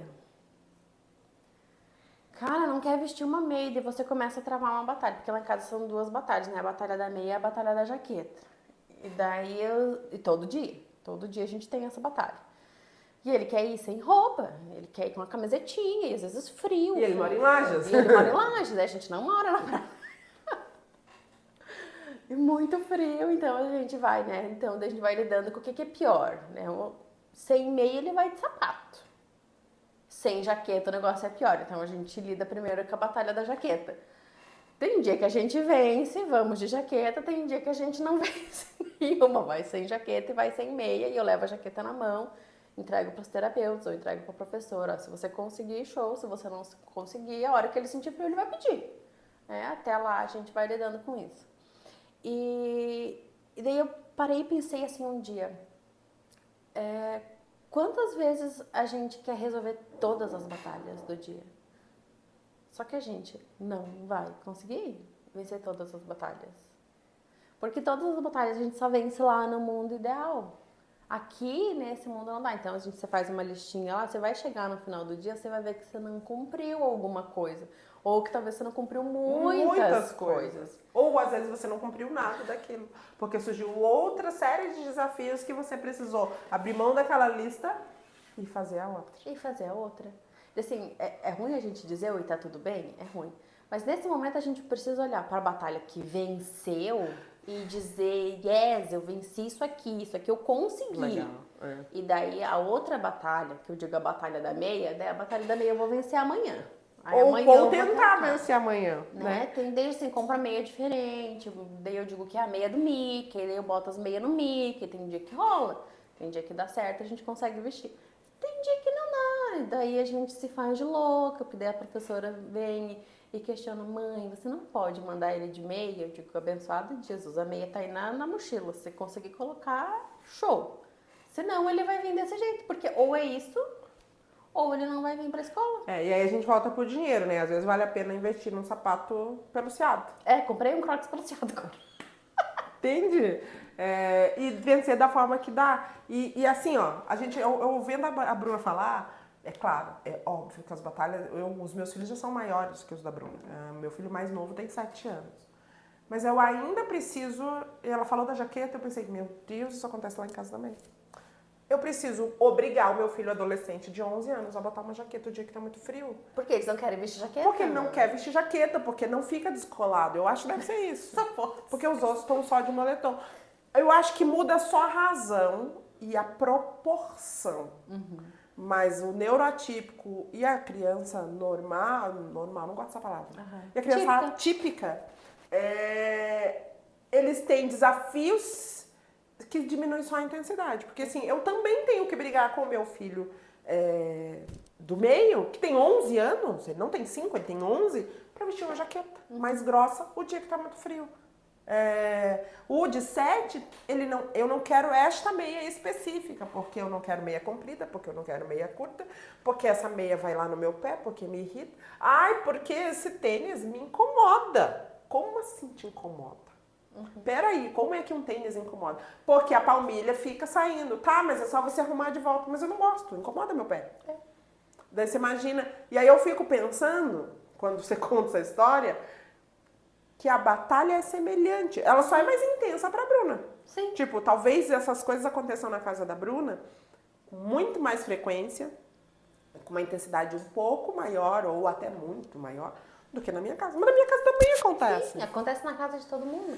E a questão, ela vai mudando conforme a criança consegue te falar. Então, por exemplo, a gente vai adivinhando, né? O Rafa tem uma questão sensorial, ele não gosta daquela jaqueta de nylon que faz aqueles... Faz barulho. Assim. Aí, o que eu tive que fazer? Agora é só a jaqueta de tecidinho. Se for aquelas que parecem um cobertorzinho, show de bola. Daí aquela ele aceita vestir. Só que daí, assim, ele tá crescendo. Geralmente aquela jaqueta a gente encontra pra bebezinho. Aí aquele agora tá aqui, eu caçando a tal da jaqueta igual. Vai ter que mandar fazer. Pra ele, exatamente, pra ele aceitar vestir sem que isso seja porque uma briga isso é muito uma grande. característica dele, né? Eu acho que isso é uma coisa que a gente ouve desde muito tempo, que você vai precisar com as crianças neurotípicas, e eu acho que isso já acontecia com as crianças com síndrome de Down, com as crianças com outros distúrbios, que você precisa aprender a forma de lidar com tudo isso, né? Como a gente também, com crianças atípicas, com crianças sem alterações neurológicas ou psiquiátricas, a gente também precisa lidar. Assim como você fez com o Lucas. Com a personalidade de cada um. Você precisou aprender a lidar com ele. E a questão de que eu também preciso estar bem para poder lidar com tudo isso, né? Que de alguma forma é também o objetivo dessa conversa. Porque quando você está com todo aquele barulho na cabeça, de todas as coisas que você tem que prestar, porque além de 3 filhos, cada uma de nós tem, a gente trabalha, a Bruna trabalha talvez mais em casa ou mais visitando os clientes dela, eu tenho o meu horário de trabalho, que eu tenho que obedecer o meu horário de trabalho, em alguns dos lugares que eu trabalho eu bato ponto, tem os pacientes que estão esperando, E eu preciso lidar com tudo isso para ainda estar bem pro trabalho. E aí de novo a gente volta pro papo da sociedade e tem que estar muito bem vestida, com o cabelo alinhado, com as unhas feitas. Às vezes dá, às vezes não dá. Como se faz tudo isso, não é? Daquele meme, né? Eu não sou um robô. Ontem acho que eu até postei pra você, né? Da mãe que cantava Que a não musiquinha. existe, né? Que a mãe perfeita não existe, é fictícia, né? Que vai ter dia, assim, que a criança não vai fazer, não vai estar legal, não vai fazer do jeito que você acha do jeito que você acha que ela tem que fazer. Tá tudo bem, eu saio, quando eu tô de plantão, eu saio às 7. Eu tenho que estar no plantão às 7. Quantas vezes eu já tive que mandar mensagem para os meus colegas assim, eu já tô chegando. Porque simplesmente, a hora que eu estou saindo, algum filho resolve ter uma demanda. Sempre. De lei, a demanda da saída. Mãe, obrigaram, nem sou eu que vou levar na escola, porque quando eu saio às 7 eu não consigo levar, quando eu tenho que pegar às 7 eu não consigo levar na escola. Mas eu tenho que deixar organizado, às vezes o meu marido tá chegando do plantão, então ele não vai conseguir resolver, porque ele ainda não chegou, e eu tô querendo sair. Cara, atraso 10, 15 minutos, porque eu tive uma demanda. As pessoas podem até não acreditar. Fulana chega atrasada porque quer. Não é. Às vezes é muito. Quem tem filho vai compreender. Você tá botando o pé pra fora de casa, você só escuta aquele berrão. Mãe! Ô fulano me bateu, ô fulano fez isso, ô eu não quero fazer aquilo, ô fulano não quer vestir calçado, não quer vestir jaqueta. E lide com isso, né? E aí eu quero voltar, Bruna, para a questão do barulho, né? Mas agora pro barulho dentro da nossa cabeça, né? Eu acho que esse é o ponto. A gente tem todos os desafios de ser mãe de 3. Eu acho que desafios de ser mãe e que aumentam um pouco, né? Que se tornam um pouquinho mais desafiadores quando você é mãe de 3, que você tem ali 3 personalidades, 3 modos operantes, né? Eu falo sempre assim, eu disse que eu gosto de ler, né? Eu sempre gostei de ler os educadores, assim. Eu gosto de Samitiba, eu gosto do falecido, né? Porque ele agora já é morto, mas eu acho que ele tem pérolas, assim, sobre crianças. Gostava muito de ler o Augusto Cury, que tem alguns livros sobre educação de crianças. Todo aquele livro que, assim, educando, pais, não sei o quê, vem pra cá que eu leio. E, às vezes, eles dão algumas dicas, né? Experimenta tal coisa. E, às vezes, funciona. Às vezes não. E de um filho pro outro, tipo, o que funciona para um filho não funciona pro outro e que não necessariamente vai funcionar pro terceiro. Porque são 3 criaturas extremamente diferentes e que vão reagir a diferentes estímulos de forma diferente. Ou a mesmos estímulos de forma diferente. E aí entra tudo isso no desafio da educação. E para você se dar conta de tudo isso e chegar num ponto em que você... Porque você sempre vai dizer assim, errei nisso. Putz, errei nisso aqui. E vai errar. Eu li um livro desse de educação que a autora dizia assim, os pais precisam... E um cara que eu sigo também na internet, ele disse isso um dia, os pais precisam focar menos nos erros. Porque se você tá errando, é porque você tá tentando. Nossa, uau. Porque a gente só erra se está tentando fazer alguma coisa. Concorda? Eu não acredito, pode ser que aconteça, mas eu não acredito que pais errem deliberadamente. Mesmo os pais permissivos, eles não estão errando deliberadamente. Porque no momento em que ele está sendo permissivo, é a consciência que ele tem. Porque talvez aquilo, naquele momento, seja mais fácil para ele. É como ele consegue lidar com aquele desafio. E eu acho que todo mundo precisa ser acolhido nesse momento. Porque se você não está num momento legal, se você não consegue lidar com aquela situação da melhor forma, para aquele momento, você vai lidar de alguma forma. Então, eu não acredito que alguém erre deliberadamente. Você vai errar porque você não consegue lidar de outra forma, né? Mesmo os pais autoritários, foi a forma que eles acharam para lidar com aquela situação. Acredito que a gente precisa arrumar um equilíbrio nessa conversa toda. Claro, a gente tem que achar, né, tá sempre procurando evoluir, né? Não é porque eu fiz assim esse tempo todo que agora eu não vou fazer mais. Não, porque não vê se existe uma outra forma de fazer. Sim, eu falo muito pro Pedro, né, que é o meu filho mais velho, que eu sei que eu já errei muito com ele. E vira e mexe eu paro de pedir desculpa dele. Por quê? Eu digo, porque a mãe errou assim, assim, assim.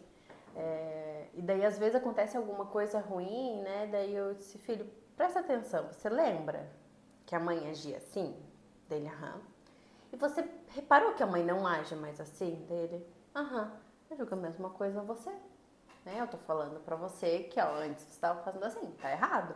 Agora você precisa mudar. Né? Precisa melhorar. Não é da noite pro dia, mas é possível também mudar, né? Então, a gente tem uma consciência, a gente erra em muitos momentos, mas a partir do momento que a gente sabe que é possível fazer diferente, a gente tem que começar a caminhar nesse sentido, né? Isso. E eu li uma outra coisa que dizia assim, que a gente está sempre buscando fazer o nosso melhor. Mas a gente às vezes pensa errado, né? A gente pensa assim, meu melhor vai ser sempre o 100%. E não necessariamente. Às vezes o meu melhor hoje é o 80%. Ou 50%. Porque é o que eu consigo fazer de melhor. Eu acho que... E aí entra nessa coisa do erro, tá? Eu errei? Não. Talvez eu não tenha tanto errado. Aquele foi o meu melhor naquele dia. Naquele dia isso foi o meu melhor.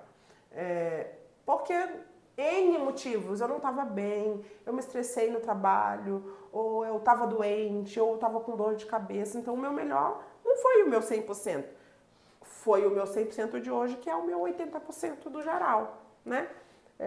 E aí, eu acho que com filhos e com educação, isso funciona mais ou menos assim. Acho que a gente precisa começar a trabalhar essa coisa muito da culpa. O que eu fiz? Eu sou culpada. Cara, você está tentando. E para você encarar isso dessa forma, você precisa estar bem. Todo cuidador, e aí a gente extrapola para qualquer tipo de cuidado, precisa estar bem. Precisa ter aquele momento em que ele olha para ele, olha para dentro. Quando eu contei a história do Lucas, de que a nossa relação melhorou quando eu olhei pra mim. Quando eu olhei pra dentro e comecei a identificar quais eram as minhas debilidades. Porque a gente tem a parte que a gente é muito boa e tem aquela parte que a gente não é nem tanto. Que a gente... quem me conhece sabe que eu sou meio fã do Harry Potter, né? Eu sou muito fã. Eu não então, conheci esse seu lado. Então, olha só, eu adoro Harry Potter. Eu assisto. Meu marido diz assim, quantas mil vezes você já assistiu esse filme? Nós vamos combinar de assistir junto. Então, tá. Um filme que eu gosto muito do Harry Potter é O Prisioneiro de Azkaban. Que é o número 3. É o meu favorito também. E tem um pedaço lá do filme, e eu não sei se é no do Prisioneiro ou se é da Ordem da Fênix, em que o Sirius Black fala pro Harry assim, que a gente tem luz e sombra, que a gente tem um lado da gente que não é bom e tem um lado da gente que é bom. O que vai me definir? É o lado que eu escolho. De novo as escolhas. Então, o que eu vou escolher? Eu vou escolher o meu lado sombra, mas ele tá ali, eu preciso reconhecer, acolher, lidar com ele, lidar com os momentos em que eu tô mais sombra, né? Porque eu sei que ela existe, não tem como esconder. Não tenho recurso, sou perfeita, eu sou só luz. Infelizmente não é assim que funciona, porque o teu lado sombra tá ali, né? Então acho que é muito disso, de você olhar pra dentro, que momentos são esses, e eu volto pro barulho que você falou, que momentos são esses em que eu busco estar bem pra eu seguir cuidando. Porque isso, na vida da gente, em algum momento você vai cuidar.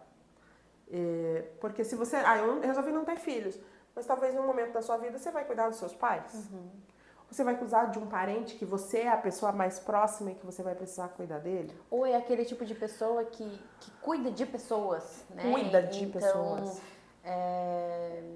Sei lá, ou é um terapeuta... ou é alguém de uma religião que tá ali envolvido com pessoas e lidando... E que abraçou como missão cuidar. Que lida com a dinâmica de várias pessoas, né? E daí nessa, eu sempre falo muito do tanque emocional, que muitas vezes eu operei ele no modo de reserva, né? Igual um tanque de combustível, você consegue andar na reserva. Mas se eu chegar hoje aqui na reserva e você começar a me solicitar e eu começar a dar pra você, eu vou dar o que pra você? A minha reserva? E a partir do momento que eu dou a reserva pra você, não sobra nada pra mim. Vai esgotar, vai, e esse carro vai pifar, né? E esse carro vai pifar. Então, assim, a gente precisa abastecer o nosso tanque emocional para que a gente, quando o outro demanda, a gente tenha o que dar. A gente tenha o que colocar ali. E por muito tempo eu pensei que isso era egoísmo. Que encher o tanque emocional era egoísmo, porque afinal de contas, os meus filhos estão precisando, a minha casa está precisando, O meu marido tá tá precisando, os meus clientes estão precisando. Como assim eu vou parar tudo agora e eu vou tomar um café 3 horas da tarde com alguém? Absurdo isso. Ai, como assim agora eu vou parar e eu vou fazer as minhas unhas? Ou eu vou no salão de beleza, ou vou fazer uma massagem. Nossa, impensável um negócio Ou vou desse. sentar na frente da televisão e assistir o meu filme favorito. E pronto. E a gente pensa que isso não pode ser feito. E, na verdade, Isso deve ser feito. A gente precisa olhar para dentro da gente, olhar o que está faltando, receber esse combustível novo, para daí você conseguir seguir. E sabe o que eu acho? Que às vezes a gente fica esperando que alguém adivinhe que o nosso tanque tá vazio. Aham. Mas não dá. Porque olha só como é uma cascata de eventos, né? Sim. Eu fico esperando, eu tô numa relação que o meu tanque, eu já doei tudo. E eu fico esperando que... Aí a gente geralmente espera de quem? Do marido? Sim. De quem tá próximo, né? Sim. Da mãe, do pai. Não, ele tem que reconhecer que o meu tanque tá vazio e tem que... Como assim? Não é assim que funciona. Às vezes aquela pessoa também tá desgastada, também tá com o tanque vazio e aí fica todo mundo, um esperando a troca do outro. Eu acho que a gente precisa assumir essa responsabilidade de voltar pra dentro, de enxergar a nossa potencialidade, a nossa sombra, sim, mas também a nossa potencialidade alimentar. E aí, para alimentar essa potencialidade, essa luz, quem acompanha meu Instagram viu que eu postei, eu estava lendo o livro da Michelle Obama, da mulher do Barack Obama. E o livro diz assim, o título do livro é a nossa luz interior. E que a gente precisa aprender como alimentar essa luz interior, né? E para você alimentar essa luz interior, é assim, aquele momento em que você vai olhar para dentro e acalmar a mente. O que me faz ficar legal? Que vai me ir abastecendo esse tanque emocional, essa coisa de que, opa, tô bem comigo mesma, agora eu posso lidar com um problema, com todos os desafios que estão à minha volta. E a gente que tem filhos, você tem que fazer isso, eu acho que com muito mais frequência. Até uma coisa legal de falar, que um dia eu tava numa sessão com a Vanessa, e daí eu falei que eu, às vezes, explodia muito, eu perdia a cabeça, não sei o que dela. Tu vai chegar em casa e você vai falar pro meu filho, pro mais velho, né, que é a pessoa que mais sente isso, justamente porque ele é mais maduro. Quando você não estiver bem, você vai chegar, filho, ou né, o marido, enfim, quem for, hoje eu não tô bem. Então, se eu explodir, se eu falar alguma coisa, não é contigo, tá? Não é pessoal. Eu não tô bem, aconteceu isso. E é engraçado como às vezes eu chego em casa, assim, e o Pedro já me olha. Tá tudo bem, mãe? Porque ele já viu no meu semblante que não tá bem. Você é das minhas, né? A cara não mente. A cara não mente. Mas daí ele sabe que não é com ele. Porque daí quando ele me faz essa pergunta, eu já digo... Não, aconteceu isso. E daí ele sabe que o que acontece dali pra frente não é mais uma questão com ele. Porque ele começou a nos falar, né? Depois começou a fazer terapia. Que, às vezes vocês estão nervosas e eu acho que é comigo. Então, veja como é importante. Ele precisou fazer terapia pra começar a falar. Eu precisei fazer terapia pra que alguém me dissesse, escuta, quando você tá nervosa, que você tá explodindo, porque sim, né? A gente vai explodir em algum momento. Fala para as pessoas que estão ao teu redor que não é pessoal, que não é com eles, que o problema não é eles. Porque a gente que tá ali por perto vendo aquela pessoa estourar, a gente pensa, o problema sou eu. É comigo, né? O que daí eu fiz de errado? Onde muitas vezes as famílias vão ruindo, vão se perdendo, os filhos vão ficando cada vez mais longe, vem o divórcio. Porque uma coisa tão simples, tão pontual que era, o problema não é contigo. Eu tô tendo um problema aqui. Aconteceram desafios na minha vida e que estão me fazendo reagir dessa forma. Que eu, às vezes, não tô conseguindo lidar. Aconteceu um problema com o cliente, aconteceu um problema no trabalho. Eu não consegui lidar com isso. E daí, assim, ó, eu preciso de um tempo de paz. Ontem o Heitor, que é do meio, ele tem 7 anos, ele falou assim, eu só preciso de um tempo para ficar sozinho. E o pequeno atrás dele, na casa, correndo. Eu disse, filho, tudo bem você querer um tempo para ficar sozinho, né? Talvez assim você não consiga no lugar onde você quer, né? Teu irmão quer ficar no quarto. Então talvez você precise ir no banheiro. Achar um outro lugar. Para ficar sozinho, mas tá tudo bem você querer ficar sozinho, Sim. né? E querer dar esse tempo para baixar a energia. E para você reconhecer isso, de que eu tô brava, não é comigo, é com tudo. É aquela gota d'água, né? Tipo assim, você já aconteceu todos os desafios possíveis aquele dia. Alguns você conseguiu lidar, outros não. Você já tá chateada. E aí você chega em casa, não sei se contigo acontece, mas assim, aí você chega em casa, bota o pé em casa, você já olha aquele negócio que em outro momento não te desagradaria tanto. Ah, sei lá, uma pia cheia de louça.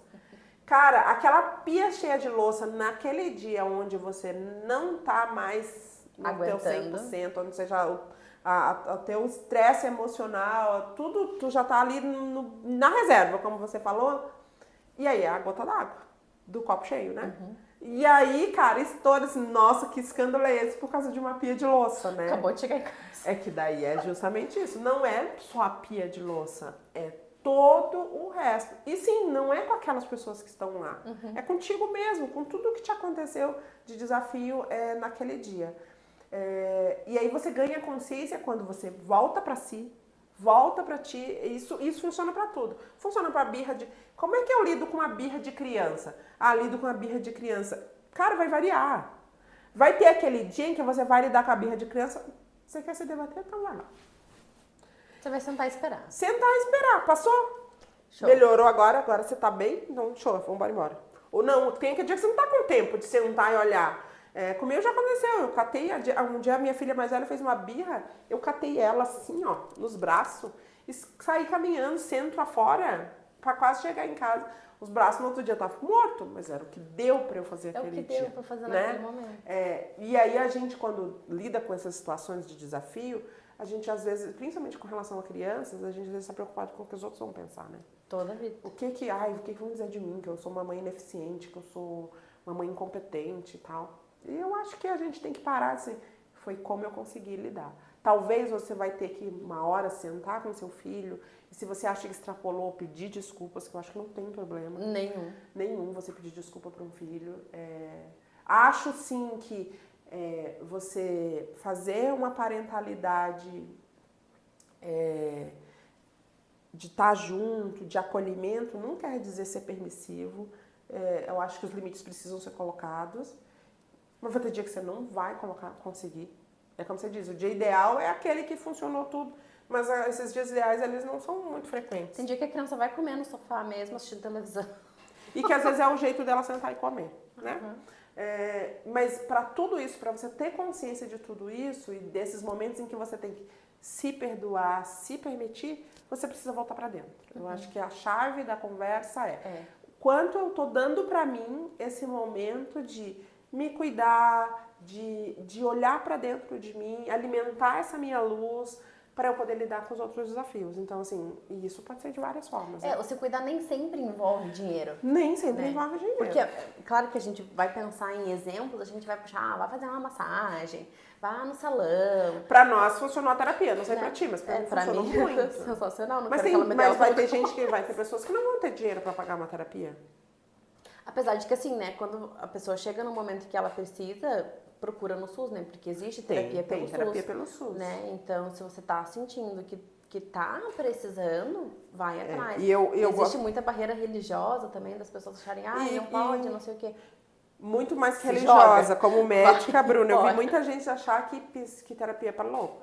Aham. Existe ainda esse tabu de que não, quem faz terapia é gente louca. Não, quem faz terapia é quem precisa lidar consigo mesmo e se conhecer e aprender a reconhecer seus próprios limites. E muitas vezes impor limites, porque é uma coisa que funciona.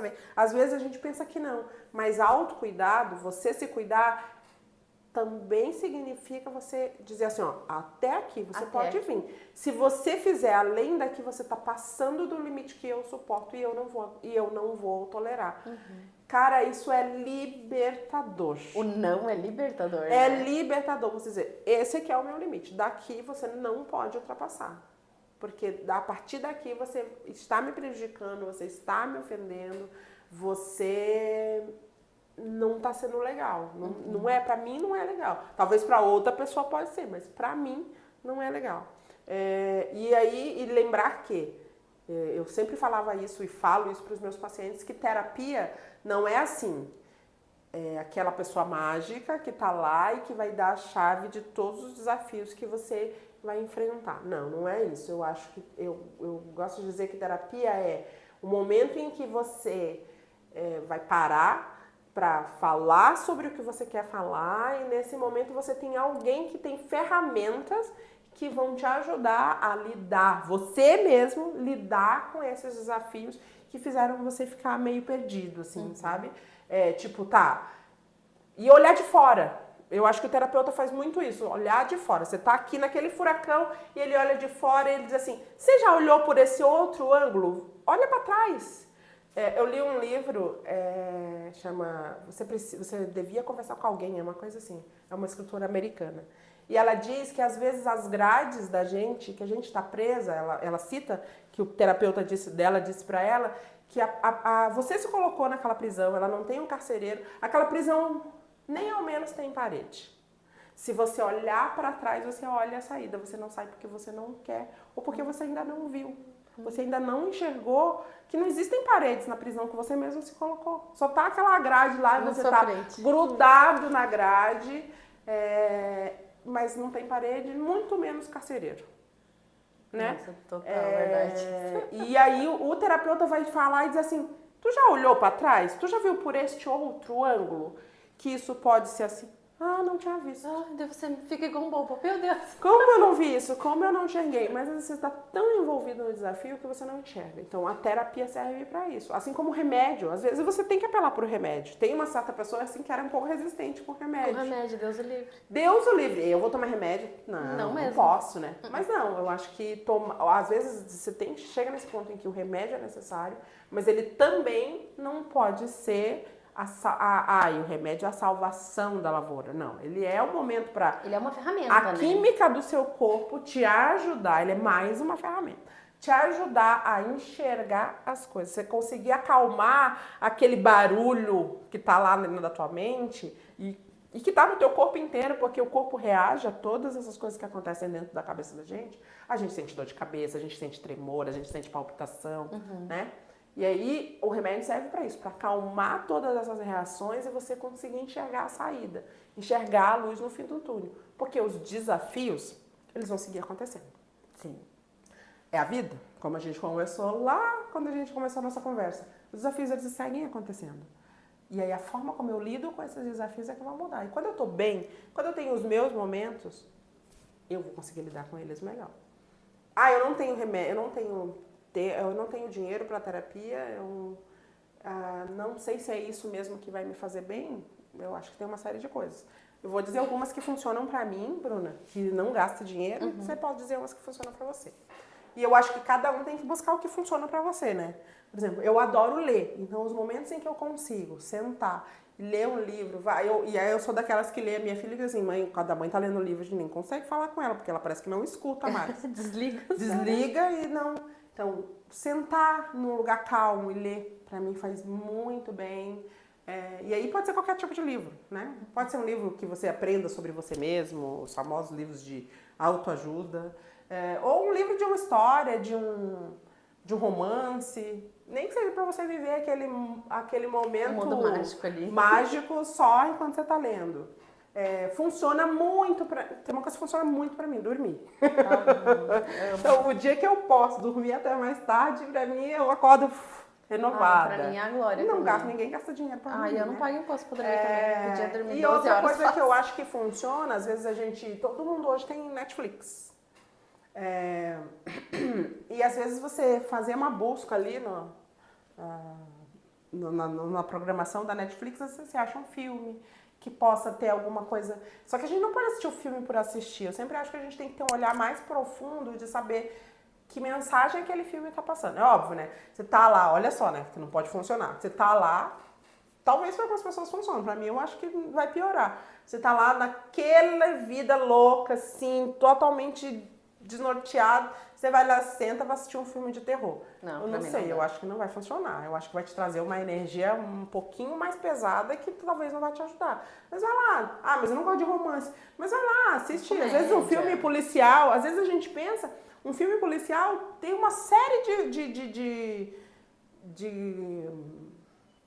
conversas relacionais ali que podem te dar uma dica de alguma coisa que você está vivendo.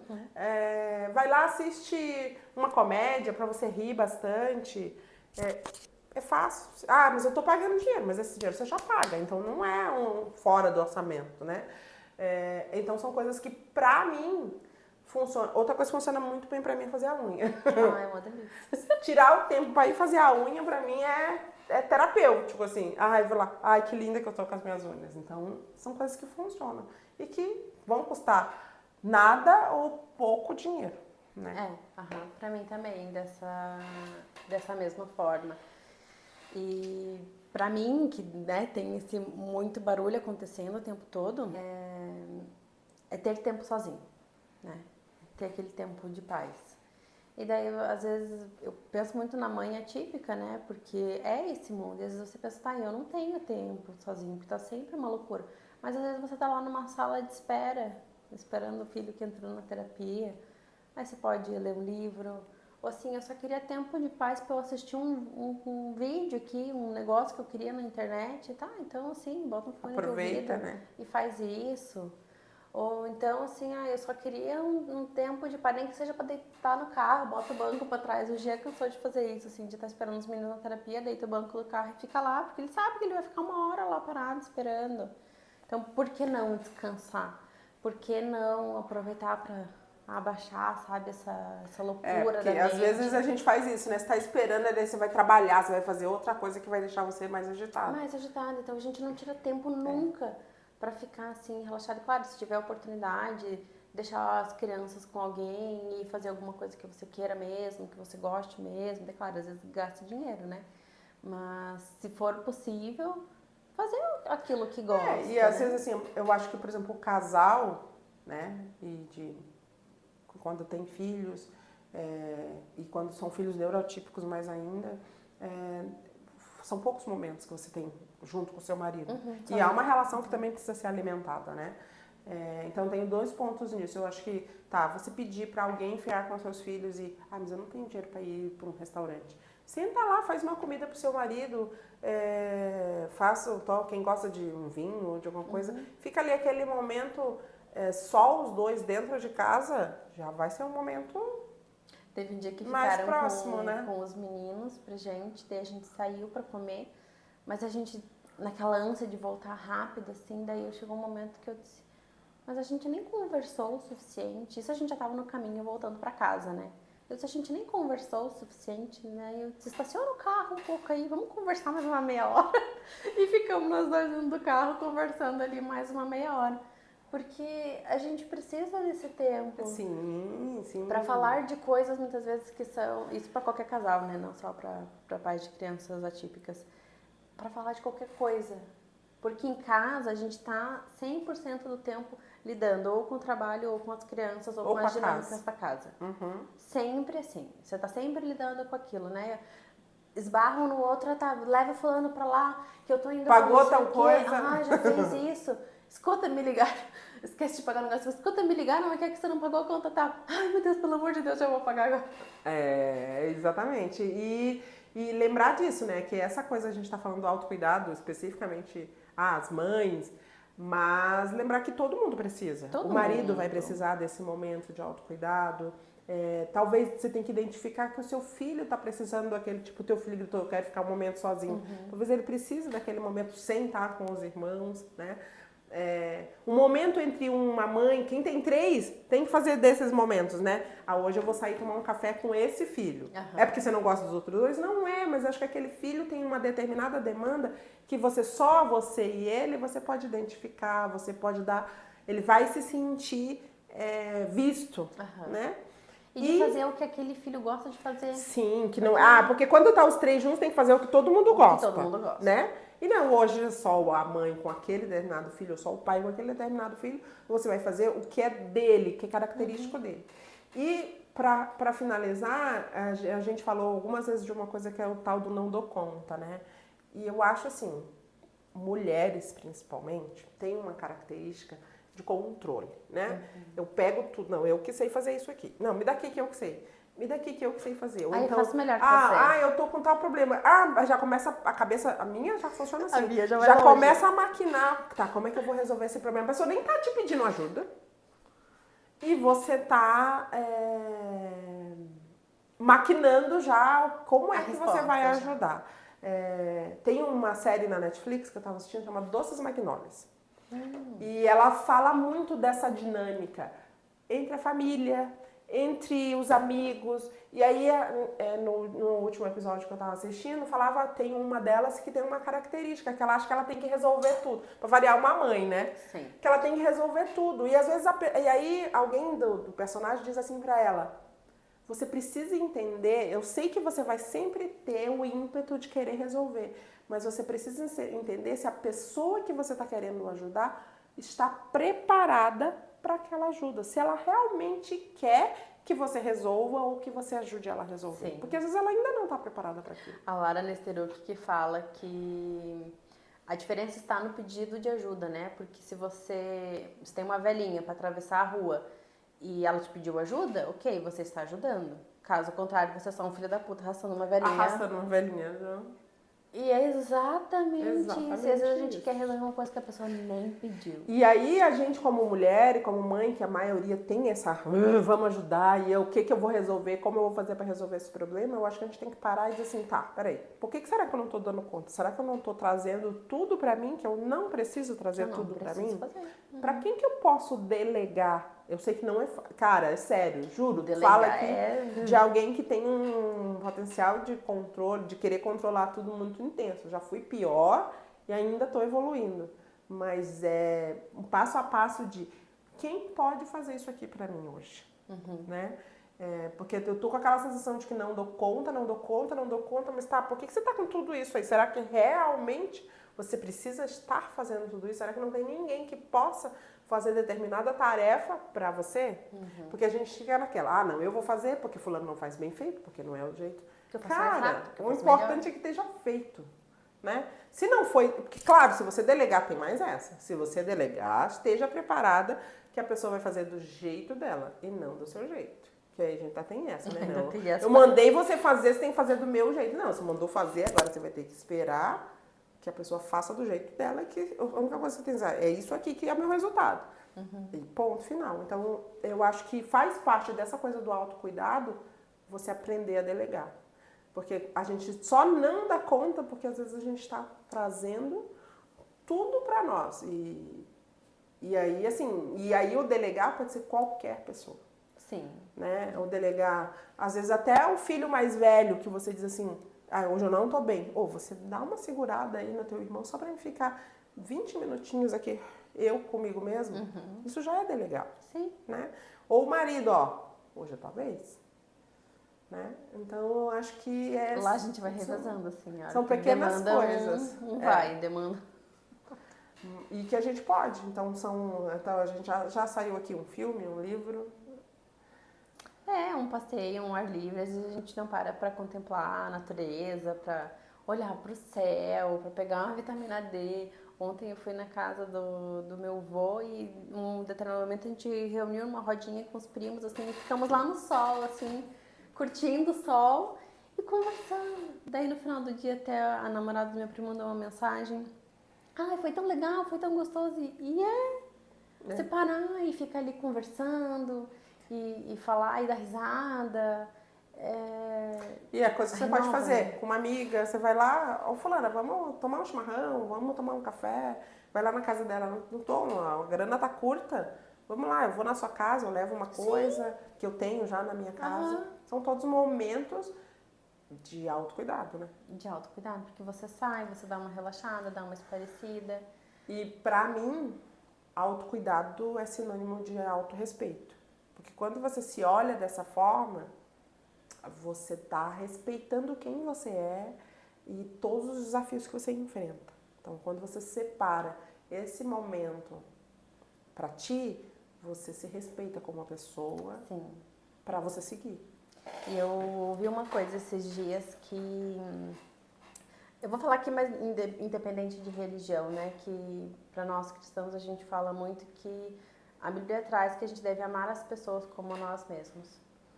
E daí se eu não paro, eu não olho pra mim, eu não me cuido, eu não tiro um tempo pra mim, ou seja, eu não me amo o suficiente pra olhar pra mim, como eu digo que eu faço para o próximo. É. Que tipo de amor que eu tô oferecendo, né? Que Se eu tipo não de consigo amor que eu tô oferecer nem pra mim, oferecendo? né? Que eu não Concordo. faço nem pra mim. E isso me pegou bastante, assim, eu parei pra pensar, realmente, eu preciso olhar um pouco mais aqui pra dentro. Pra poder... Até porque assim, né, o corpo começou a gritar, né, comecei a ficar doente de verdade. Porque eu realmente não olhava pra mim. E eu, não só de mães atípicas, mas acho que toda mãe dá uma negligenciada nela mesma. Nela mesma. Em detrimento dos filhos, né? É instinto, né? É É instintivo. Mas eu acho que a gente tem que ir além do instinto e olhar pra dentro e, sim, que tipo de amor... E aí observar que tipo de amor, que tipo de cuidado eu tô dando se eu não me cuido, se eu não me amo.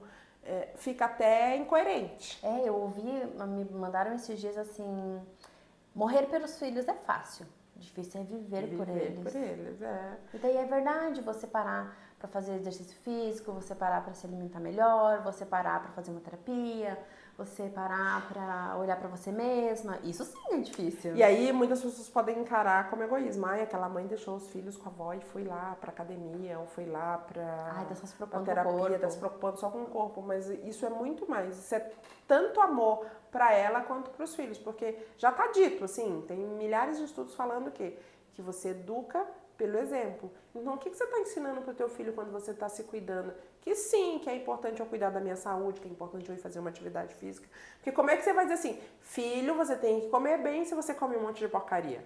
E isso vale para tudo o resto. Como que você ensina para o seu filho como é que é lidar com as questões emocionais se nem ao menos você sabe lidar com essas... O Augusto Cury fala muito isso, de que a gente precisa ter inteligência emocional, né?